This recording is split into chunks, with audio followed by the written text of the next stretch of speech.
All right, welcome back to Patrick Christys. Tonight, as the cast review proved, author J.K. Rowling has been right on, well, pretty much everything when it comes to the gender ideology debate. However, the previously unknown actors who she turned into multi-millionaires are unrepentant for slagging her off when she did not embrace their woke agenda. Harry Potter himself, Daniel Radcliffe, says he won't be apologising, OK, to detransitioners harmed by being given puberty blockers, and that he does not owe Rowling the things he truly believes. He does not owe an apology to her because he truly believes in the things that he said. I mean, it's astonishing, isn't it, really, the way that those cast, or a lot of members of the cast of Harry Potter, who I firmly believe, seriously, especially in the case of Daniel Radcliffe, would be stacking shelves at Lidl if it wasn't the fact that he looked a little bit like Harry Potter early doors. They just shunned her. They wanted her name taken off books. This is all according to reports. They didn't want to be pictured with her at premieres. Anyway, here with me live to discuss this is the founder of Let Women Speak, Kellie-Jay Keen. Kellie-Jay, thank you very, very much. What do you make of Daniel Radcliffe now, sticking to his guns? I think what he's come out and said, revolting and obnoxious and ungrateful. But it's his silence when she was being horrifically targeted, when people were standing outside of her house, the death threat she's received, the fact that not once did he stand up and say, hey, not in my name. Like, I may agree with the woman, but none of this is in my name. Back off. She created a world that you all adore, and it's just totally inappropriate behaviour. Yeah, I mean, surely they owe her a massive apology, really. I mean, he was asked directly, do you not think you owe her? And he says, no. He says their rift makes him really sad. I think the absolute scandal here is that she turned this guy into presumably a multi-millionaire, and that he's decided to stick two fingers up to her. Yeah, but look, once you're in the cult, all bets are off about how bad your behaviour is. I mean, he could have... He's totally wrong, right? He's totally wrong. He's endorsed and promoted the harm to vulnerable teenagers and young people. So he's so totally wrong. It's going to be very, very delicious to watch him find out just how wrong he is.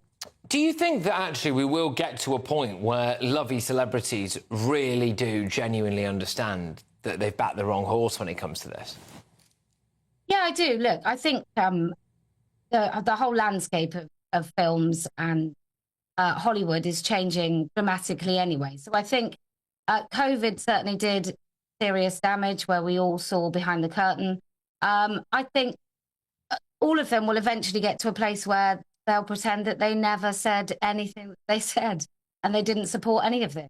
But it'll be nice to watch Daniel Radcliffe's firm.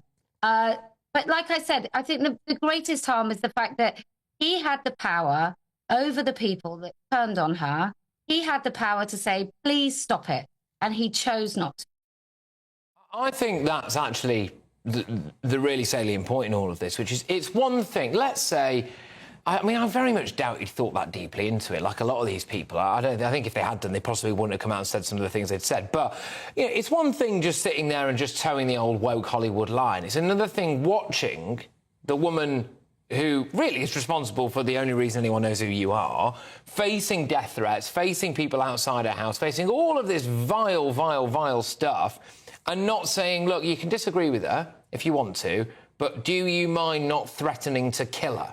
And there wasn't any of that. I imagine she's probably a bit jaded by all this. Yeah, none of them did it, did they? None of the talentless actors did it. Not one single one of them for a moment.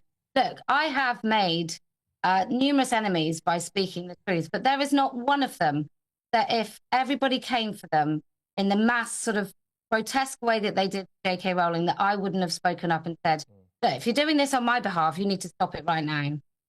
Yeah.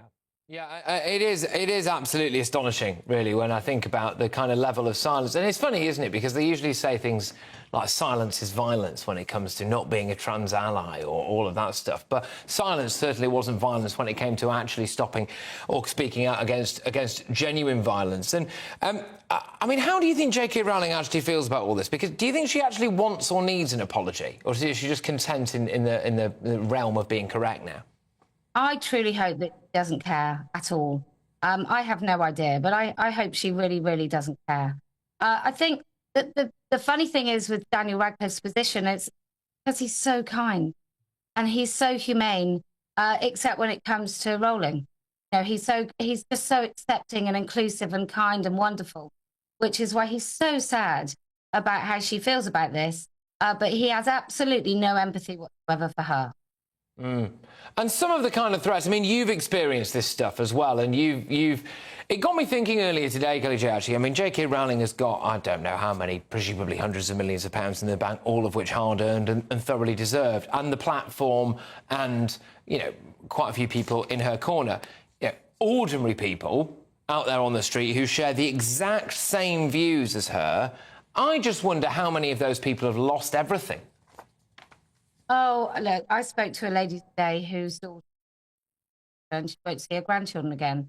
You know, these are, for some women, they walk away. They don't even, they don't make a fuss. They don't complain. They just leave their jobs, or they stop going to their fitness classes, or they stop using the gym, or, you know, they don't go to their meetings anymore.